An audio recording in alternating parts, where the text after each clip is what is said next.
You don't lose negotiations because you're dumb or cursed. You lose them because someone else walked in carrying a hidden map. Pressure points circled in red, escape routes marked, rules drafted so quietly that you nodded along before the first number hit the air. Most people think a negotiation is the volley of words at the table. It isn't. It's the shape of the room 5 minutes before you sit down. It's the stories you accept without testing, the clocks you obey without asking who set them, the document you react to because you didn't write the first draft, the small one last thing that sneaks in after your guard relaxes. Tonight, you take that map back. Not with noise, not with bravado, but with design. 9 dark negotiation hacks that create unfair advantage precisely because they don't try to overpower people. They shape conditions. Used ethically, they protect your time, reputation, and profit while leaving counterparts respected and eager to work with you again. Used recklessly, they will rot your reputation. So take the sharpness and choose the discipline. The first hack is to anchor the world and then reframe it so comparison works in your favor. Humans don't judge numbers in isolation. We judge against the first stable reference we're handed. The earliest credible number or narrative becomes gravity and drags every later thought into its orbit. If you let the other side anchor first with a number that defines the category, you will spend the rest of the conversation swimming uphill. The move is simple. Offer a coherent range and a story before they do, then define the type of thing you're discussing so apples aren't quietly compared to bolts. For this to be a real rollout instead of a disposable pilot, we need reliability over raw speed. Projects of this class land between 120 and 160. At 140, we guarantee integration A and risk buffer B without quality trade-offs. You didn't throw a random figure. You set a range, attached it to a category, and paired it with rules that make sense. If they respond with a lowball that fits a different category, you don't snarl or plead. You cut cleanly. That range fits a one-team pilot without regulatory oversight. We're scoping a multi-team rollout under compliance. Do you want a pilot number or a rollout number? You just change the frame of comparison. Notice the tone. Calm, factual, almost boring. That's the power. Good anchors feel inevitable because they are honest and connected to reality. The ethical line is bright. If you anchor with fantasy, you might win a short skirmish and lose credibility that would have made you wealthy over 5 years. Anchor truthfully, then reframe honestly, and the room breathes through your nose. The second hack is to build your BATNA in private until your body believes it, then signal it in public without peacocking. BATNA, best alternative to a negotiated agreement, is not a buzzword for hustlers. It is oxygen for your nervous system. If your only option is this deal, at this price, under this clock, you are not negotiating. You are begging the universe to be gentle. Alternatives change your physiology. When your body knows you can leave, your voice changes, your shoulders drop, your face loses that pleading micro-expression that sophisticated people can smell from across a Zoom call.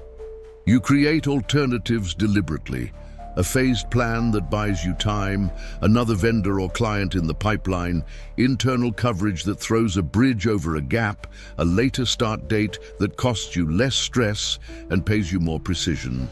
You rehearse the exit line out loud in the morning so your nervous system stops panicking when it's time to use it. If timing or scope isn't a fit, I'll circle back next month. No pressure on my side. That line delivered with a steady cadence is worth 5 percentage points before any math begins. Then you signal BATNA without swagger. We're choosing between 2 start windows, the 10th with reduced scope or the 24th full scope. Either can work. You just communicated options and timeframes while keeping respect intact. The rule, never fabricate. Fake alternatives leak through body language and paperwork. Real ones compound. The third hack is to ask calibrated questions that create information asymmetry in your favor, and then let silence pry open the rest. Price is a shadow cast by information. Whoever understands the real constraints, incentives, hidden costs, approval chains, and failure fears will shape the contours of a deal that the other side finds hard to resist. But you don't get that map by interrogating or arguing. You get it by asking gentle, precise, open questions that force long answers. What would make this fail in week 3 that we can address now? How are you scoring success internally, and who signs off when those scores are met? If we were to slip by 2 weeks, what breaks for you politically, not just operationally? Each question is a scalpel. You're not performing cross-examination. You're inviting them to teach you how to win together. While they answer, you listen for patterns. Repeated mentions of security signal that security is the hidden price setter, not features. Repeated timeline tells you that patience is leverage. Repeated executive review tells you that quiet social proof will close faster than another deck. After the answer, you apply the 3-beat pause. Micro nod, inhale, exhale, silence. The void draws truth out like a magnet. People hate unfinished thought and will fill the space with the thing they believed they'd never say today. They'll reveal the date that matters, the person who must be flattered, the risk that terrifies them, the budget that truly exists. You're not tricking anyone. You are giving reality a place to come out. The ethical guardrail is respect. You never harvest personal pain for sport. You use what you hear to design a safer outcome, not to humiliate. The fourth hack is silence itself, paired with pacing that makes the room breathe at your rate, instead of the rate of a panic clock you did not set. Negotiations are conversations with heartbeats. Most people sprint. They answer before they've heard, commit before they've scoped, discount before the other side has even asked for money off. You make yourself expensive by making your words rare and your timing slow. After a clean question, you let the quiet deepen. After they make a request, you pause. After they propose a date, you respond with, "I decide on Thursdays after finance review. Happy to reconvene then."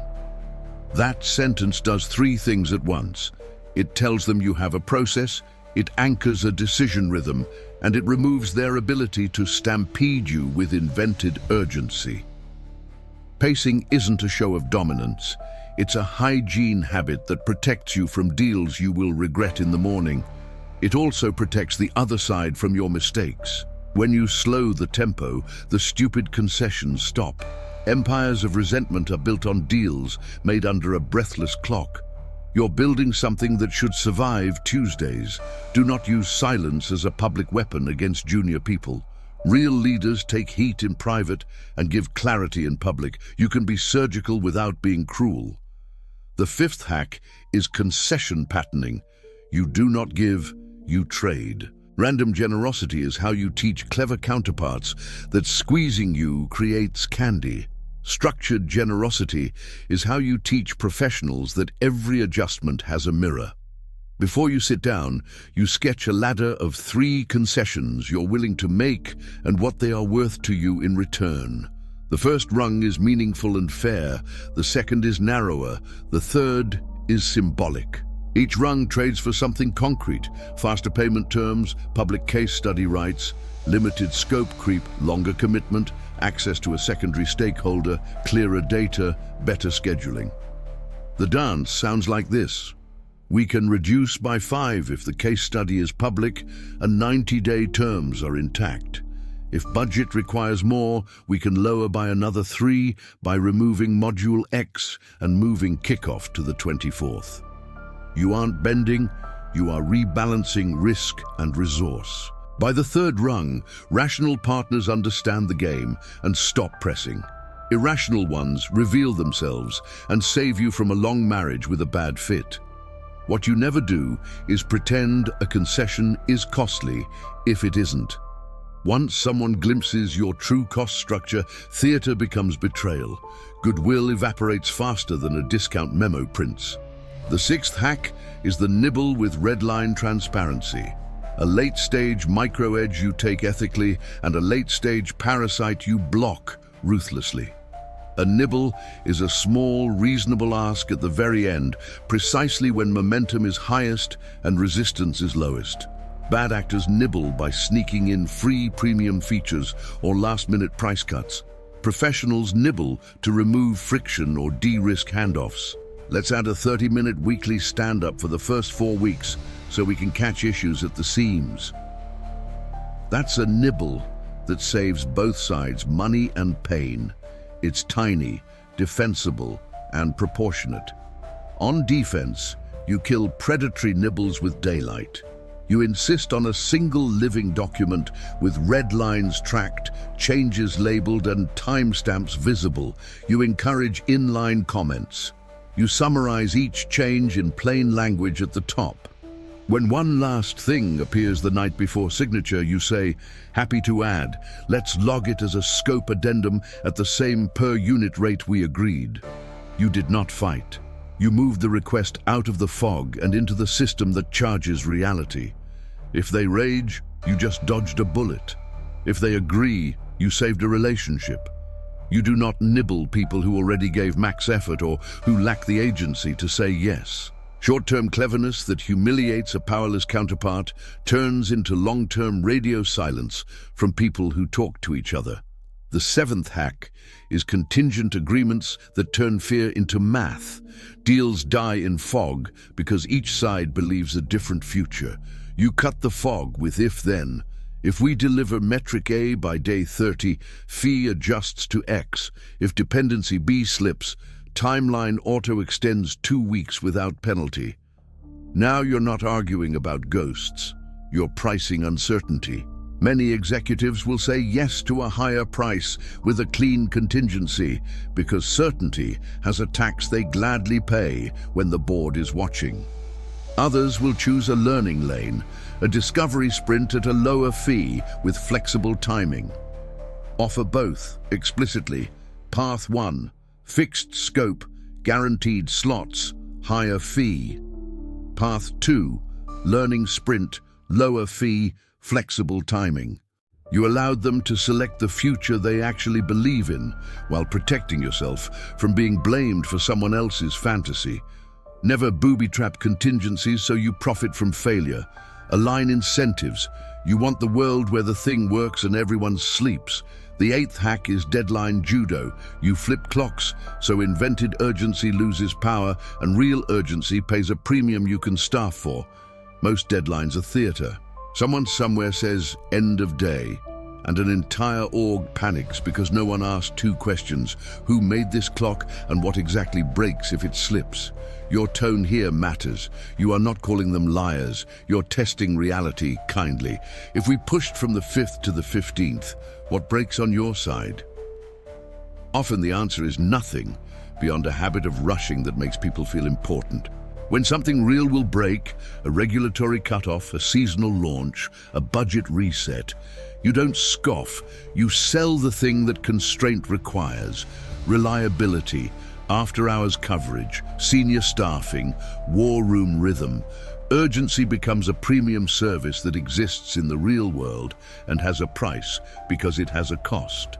You also set soft cliffs that help everyone move without panic. Proposal valid through Friday because our start slots fill. After that, we move to next month.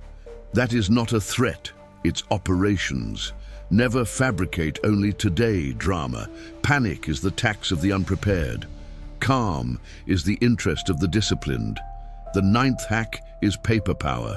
You own the draft, so you quietly control the defaults, the structure, and the path of least resistance. People rarely rewrite a structure placed in front of them. They edit within it. When you send the first version, short, clean, unfair to no one, you establish riverbanks for the entire deal. Headings match reality. Scope, acceptance criteria, change process, payment rhythm, escalation path, confidentiality, termination, contingency triggers. Numbers sit in tables rather than being buried in prose. Dates sit next to boxes that can be checked or edited. Options are 3 and not 13. The summary sits on top in one page for an executive to scan in a minute. You include blank fields where decisions live, so the act of reading invites agreement. This isn't being helpful. It's building the operating system the deal will run on. Combined with redline transparency, paper power is how you convert email ping-pong into a single source of truth. Never hide landmines in legalese. If a clause matters, light it up and explain why. Sunlight hardens good deals and dissolves bad ones before they cost you a quarter. Now knit the 9 hacks into one continuous presence and notice how the entire energy of a negotiation changes. You walk in with a range and a category story that make the comparison sane from the first minute. Your nervous system is quiet because you built options and rehearsed the sentence that lets you walk. You ask 3 calibrated questions in the opening 5 minutes and let silence do the excavation. The map unfolds without anyone feeling attacked. When a number appears, you breathe and slow the tempo rather than defending a price you haven't even aligned to a frame. When you adjust, you trade, never toss. Near signature, you add 1 tiny stabilizer and you block 1 tiny parasite. Where fear lingers, you turn it into if-then math. When a clock runs at you screaming, you flip it over and read the battery life. And the paper in everyone's inbox looks like it was written by someone who respects tomorrow morning. You will be tempted to decorate all of this with performance. Grand speeches about value, jokes about how you hate negotiating, charming little asides that soften the moment. There's a place for warmth. There's no place for theater that replaces structure. If you feel the urge to impress, pause and do the simple, boring thing instead. Define the category, ask the clean question, wait 3 beats, trade with a ladder, write the if-then, send the draft. The boring thing wins Tuesdays. Charisma does not pay invoices when chaos begins. Clarity does. You might worry that using these hacks turns you into the cold person people whisper about after meetings. That's only true if you wield them like a cudgel. The ethical version of dark is disciplined, not cruel. You anchor so the room stops wasting time comparing nonsense. You build BATNA so you don't sell your soul for rent. You ask questions so you can deliver the thing people actually need. You use silence so others can finish their own thoughts. You trade so deals are fair on both sides. You nibble to remove friction, not to extract tribute. You price uncertainty so fear doesn't poison relationships. You treat time as a variable with math, not as a weapon with panic. You write drafts so adults can agree like adults. Coldness is the absence of care. What you're practicing is care with a backbone. Let's make this even more tactile by walking through a full negotiation arc where the 9 hacks fire in sequence without you announcing a single one. You receive an inbound email. We loved your work. Need a quick turnaround on a broader rollout. Budget tight. Can you hop on a call today? The old you replies in 5 minutes, agrees to any time they want, and arrives to be told a number that makes your stomach sink. The new you breathes, replies within your own response window, and sets the pace. Glad to hear it. I can do 10:30 tomorrow or Thursday 14 so. Before we talk, what outcomes would make this a win on your side in the first 30 days? You just controlled time and asked a calibrated outcome question that will tell you whether they care about optics or results. On the call, you open with a frame. Just to align, there are 2 ways we can do this. A pilot that proves the core mechanics under 1 team, or a rollout that hits 3 teams with compliance. Which game are we playing? They say rollout because executives watched the pilot elsewhere and now want scale. You anchor the range tied to the category and attach guarantees. Rollouts of this class land 120 to 160. At 140, we staff senior, meet compliance A, and hold a 2-week buffer. You fall quiet. They exhale. They throw a lowball that fits a pilot. You reframe without snark. That pilot number is sane. For pilots, if rollout is the real goal, We can also price a phased start that protects your budget while we learn. Now you're bridging risk. You ask, what would ruin week 3? They admit integration risk and an executive review on the 28th. 2 levers just appeared. If you protect the integration, you protect the executive face. You propose, if integrations pass by day 21, fee remains as quoted. If dependency C slips, timeline auto-extends 2 weeks with no penalty. You turned fear into math and self-protected. They push for end-of-week signature. You test the clock. If we signed on the 15th instead of Friday, what breaks? They shrug. Nothing, just habit. You slow the room and say, I decide Thursday's post-finance. I'll send a 1-page summary, options A, B, and the draft tonight. We can redline in a single doc. Paper Powerlands. They ask for a discount. You trade on the ladder. We can reduce 5 for public case study and 90-day payment rhythm. If you need more, we remove X and push kickoff to the 24th. They ask for one last thing at signature. Free premium support. You respond with a smile.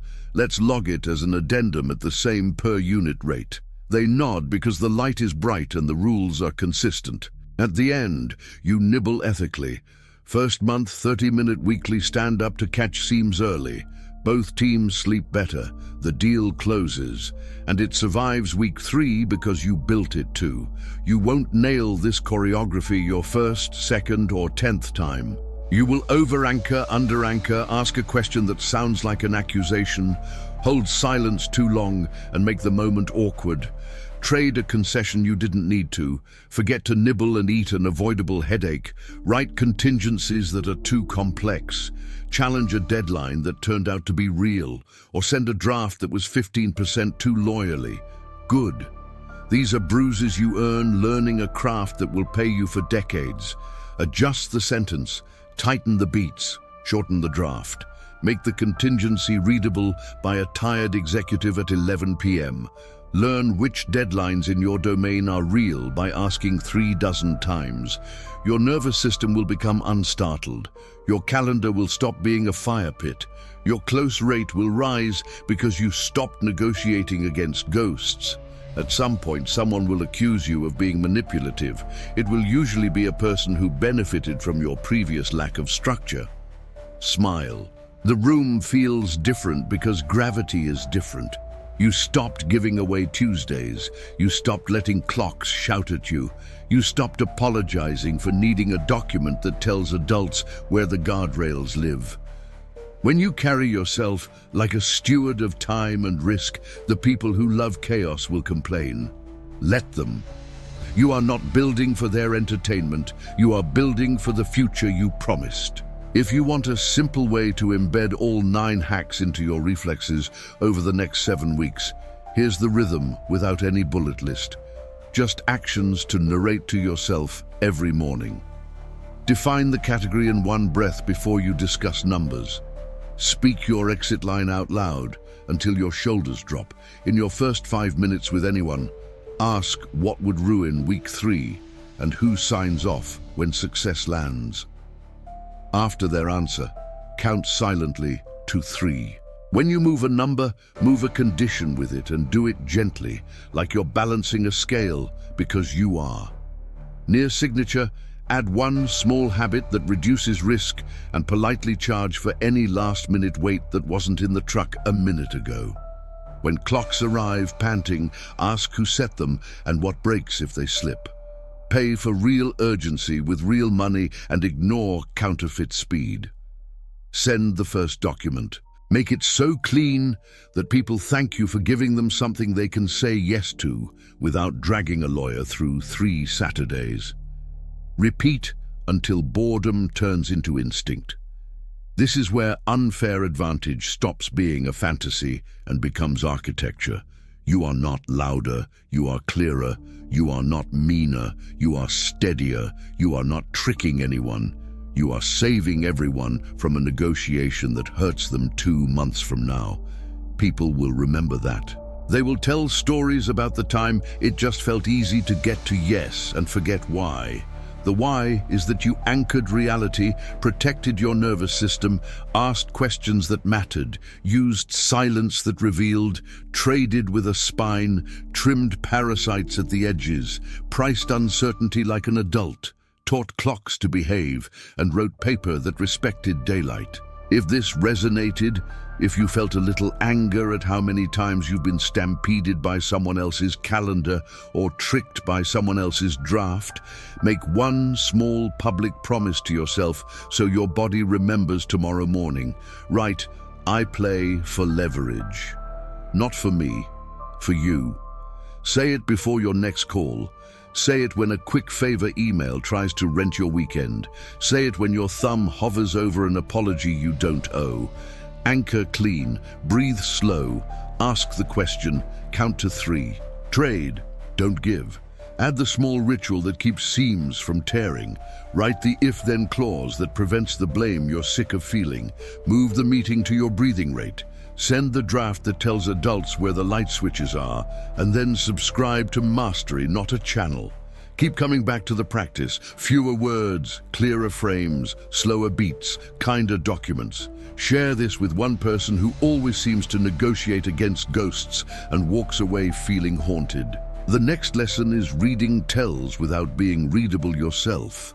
How to stop broadcasting your price, your fear, and your hunger. Until then, stay sharp, play for leverage, and let silence do some of your speaking. You'll find that unfair advantage isn't really unfair at all. It's just rare.